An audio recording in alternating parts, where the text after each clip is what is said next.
Hello and welcome to the RacingBet preview. I'm your host, Tim Geers, joined by Trent Crebbin. And this week we're brought to you by Bet Deluxe, serious betting for serious punters. And it's Group 1 Doomben Cup Day, the second week of the Brisbane Winter Carnival.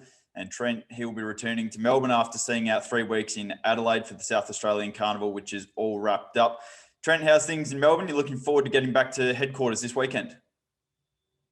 Yeah, definitely had a couple of weeks off over Adelaide Carnival, which was good. I saw some good races there. Back to Flemington this Saturday for the Straight Six meeting. And I think there's a couple of good bets on the card as well.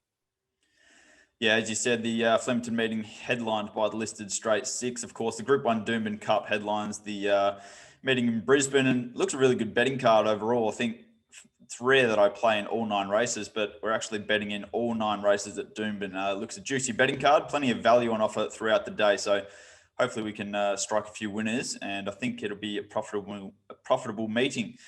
How have you assessed the Flemington card overall? Yeah, it's not too bad. There's a couple of sort of very open filler races around that BM70, BM78 grade. But I think there's a few races that I'm quite keen to bet into. I think my best and best value are both good betting opportunities, and there's one other race that I'm quite keen to bet into. And the others will be looking to chip away and kind of hopefully jag a couple of winners and record a profitable day.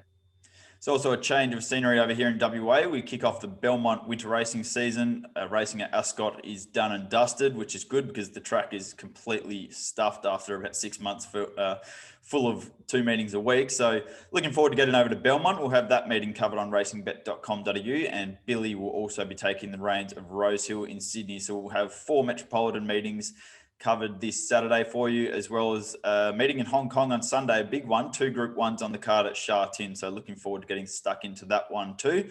But before we get on to Sunday, of course, got a big day of racing on Saturday. Trent, we'll kick off with your best bets at Flemington. We'll then come over to Doomben and cover my best bets, as well as looking at the Group 1 Doomben Cup. And I'll be calling on some of your expertise with a couple of Melbourne runners involved throughout the day in Brisbane.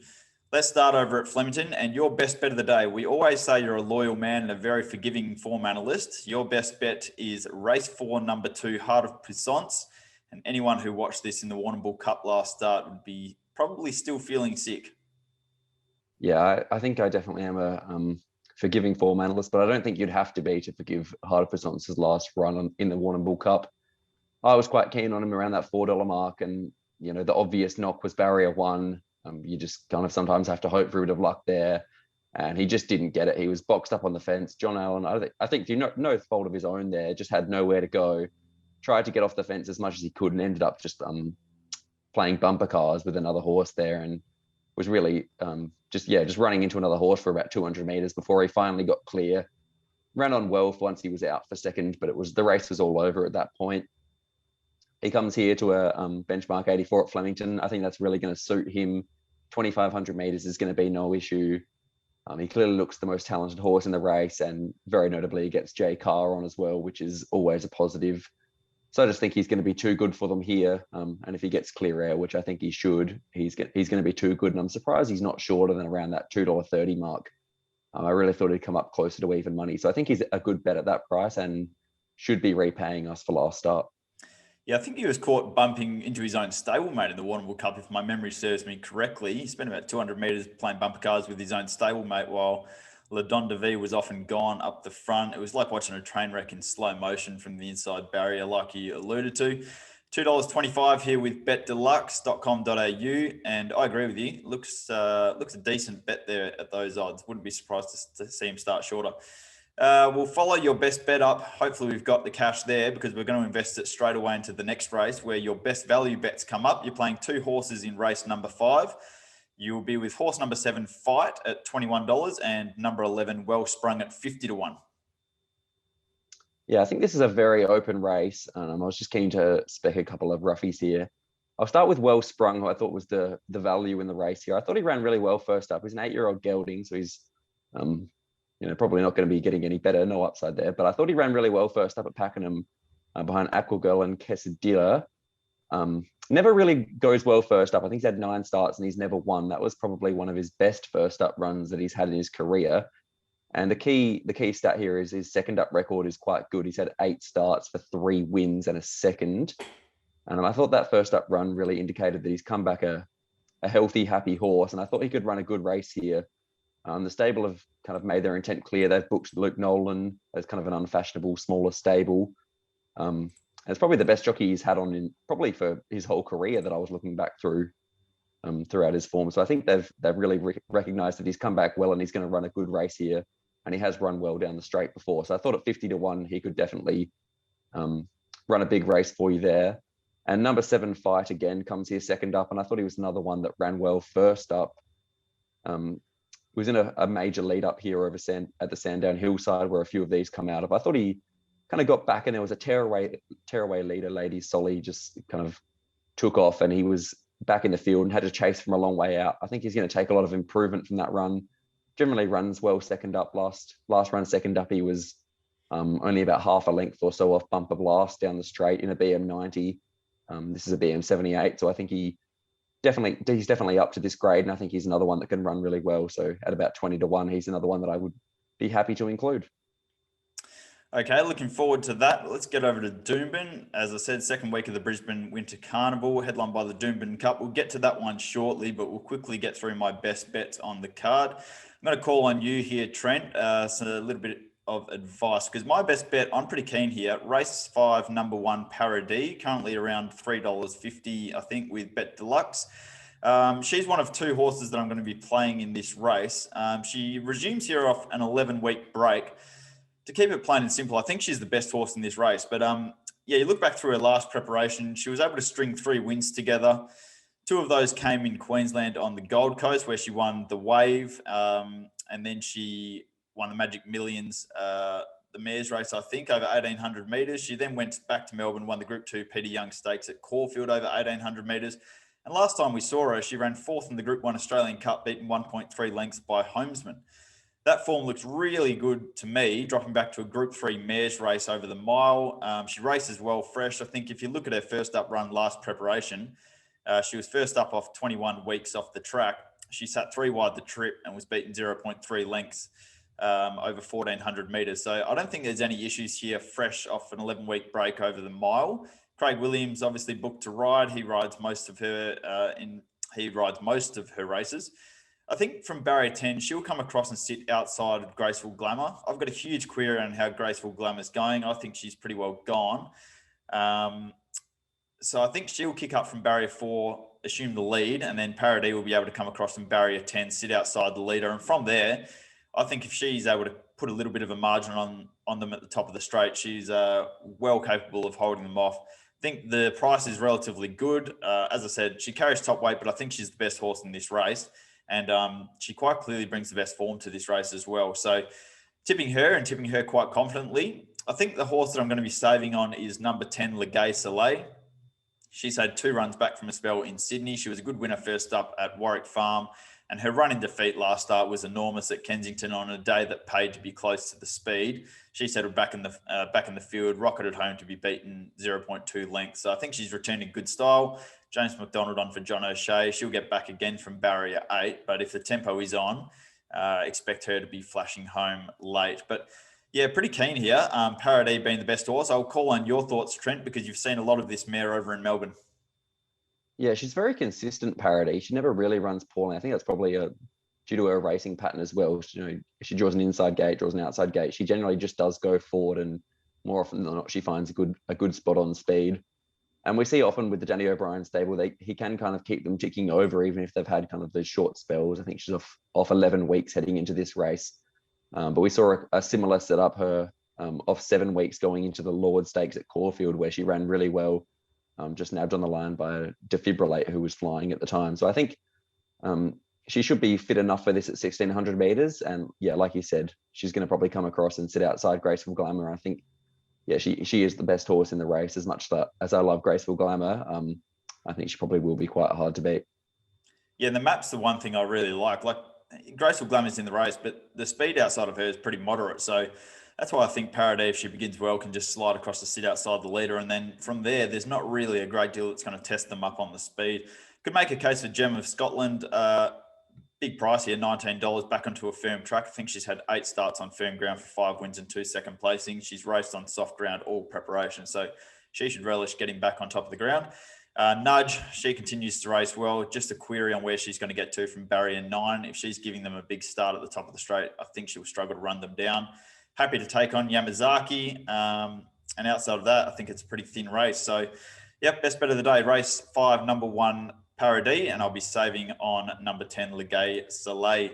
Moving to my best value bet on the card. This comes up in the race prior to my best bet. This is race number 4 on the card, and I'm really keen each way on the hopes of horse number 4, Lord Olympus here. I can't believe the price. I think $10 is ridiculous. Very, very keen on having a good each way bet here. I think there's about $3.30 available for the place. This horse has been racing in super form all preparation. If you look back to its first up run, he ran well in Melbourne. Trent, you might remember that down the straight at Flemington behind Capriccio and Bella Nipotina. Flashed home to run 3rd, beaten less than a length. Then went back to the Derby Munro Stakes in Sydney. Sat 3 wide the trip, was beaten 3.3 lengths, finished midfield. Then came to Queensland and produced a phenomenal win 2 starts ago. It was an excellent ride by Mick Cale on that occasion. Settled back in the field, just sliced his way through the field. Almost had to be seen to be believed. And then last start, he went to the Gold Coast Guineas. Sat 3 wide the trip and was beaten less than 2.5 lengths in 4th by Marbusha. He met the likes of Tremonto and Kisakanu in that race. Somehow Lord Olympus ran 4th, comes up $10 here after sitting 3 wide the trip. And Kisakanu's shorter in the market at $6 after seemingly getting every chance. So I can't work out the market here. I can't believe he's $10. He just needs a good ride from barrier 7. If he gets caught 3 wide the trip, we're in strife. But if Josh Parr can just find a position, midfield from barrier 7 with cover, I think this horse is going to be really, really hard to beat. There does look a lot of pace in this race. You've got the likes of Tremonto, Wisdom of Water, Yes Yup Yay, Kisakanu. They're all going to be going forward, which hopefully will string the field out a little bit, allow Lord Olympus to get a slot in midfield. And as I said, with even luck, and if he's able to get cover in midfield, I think he's going to be really hard to beat here. And I can't believe he's double figure odds. That pretty well sums that race up, I think. I think there's some horses shorter in the market that the jury's certainly out, or they certainly need things to go their way to win. Wisdom of Water, he's running well, no real knock on him, but as I said, there looks to be a decent amount of speed in this race, so he's not necessarily going to be able to go forward and control the race on his own. Rocketing Buyer comes off 2 runs, first up in the Arrowfield Sprint and then last out in the Gold Coast Guineas. As I said, finished behind Lord Olympus on that occasion, yet comes up $4.20 favourite here. So I can't work out the market. I think the $10 about Lord Olympus is way over the odds. Trent, interesting runner here, I think, is our Playboy, resuming for Mick Price. Jim Byrne on board, resumes as a gelding for the first time. You might remember this horse. He was showed plenty of promise as a younger horse. Do you give him any chance here? Yeah, it's probably a tricky one to line up, our Playboy. He was kind of very consistent as a younger horse, as a 3-year-old in Melbourne. He ran a couple of good races. He ran one of Vane Stakes at Caulfield one day.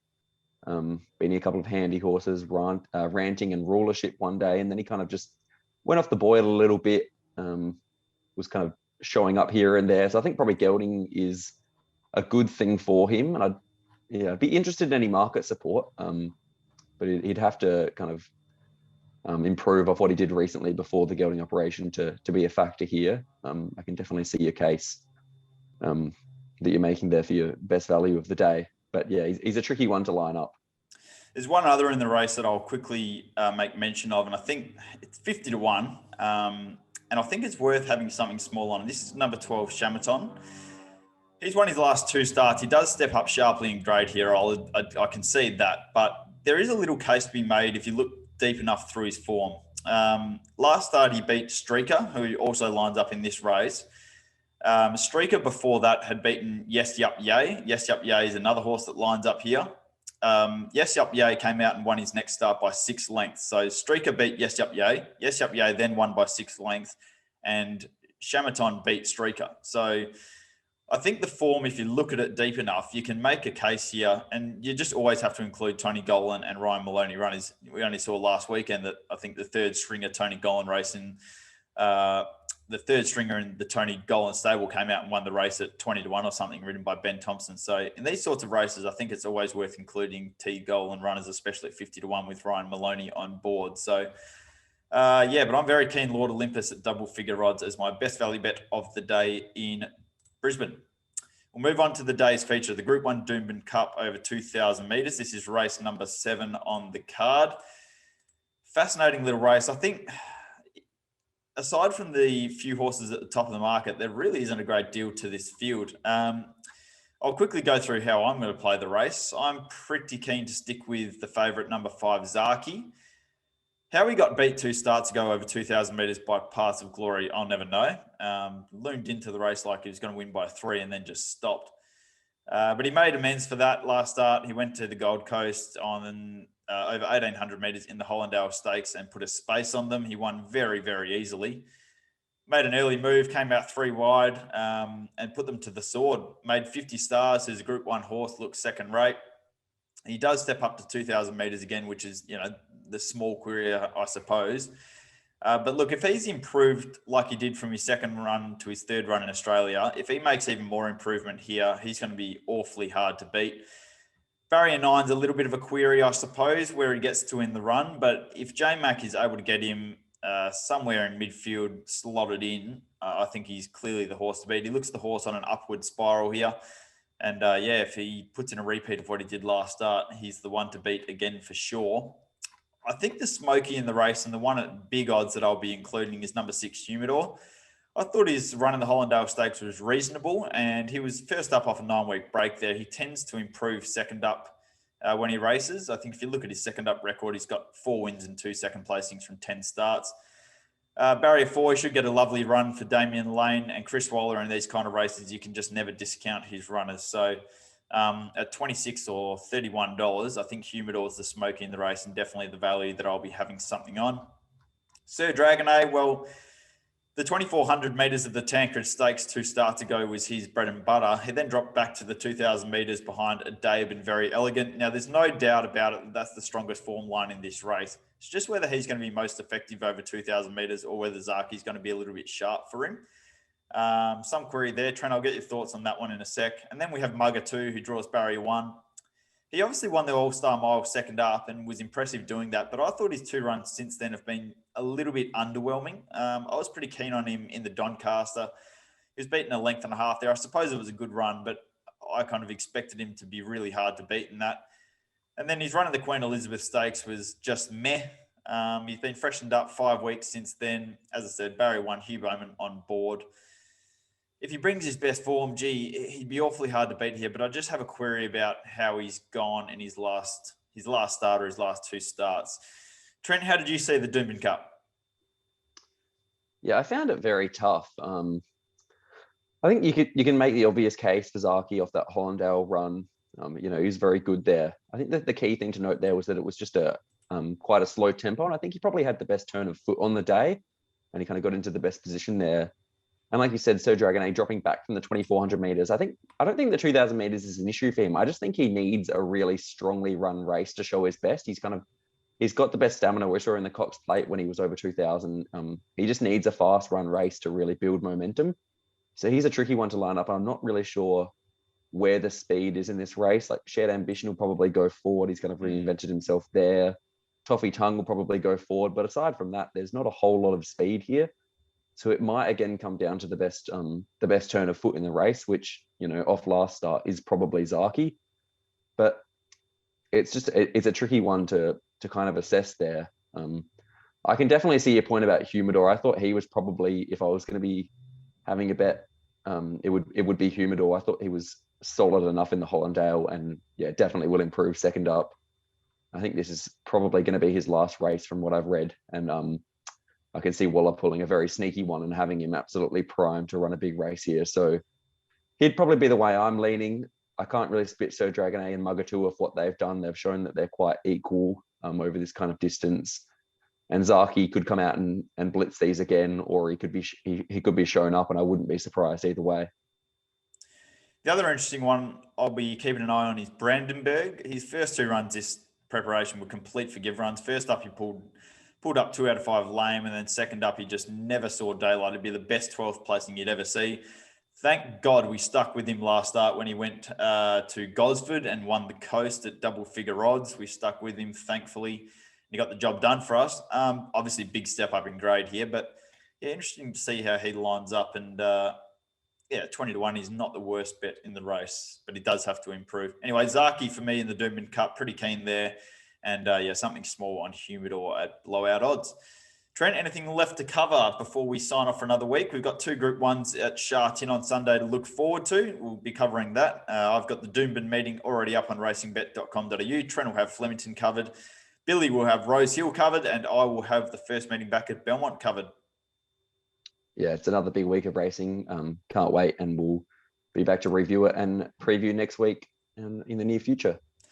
Thanks to Bet Deluxe for sponsoring this week's episode. We'll be back to do it all again next week, and I might have a horse running next Thursday, which we can hopefully tip the viewers into. Best of luck on the weekend.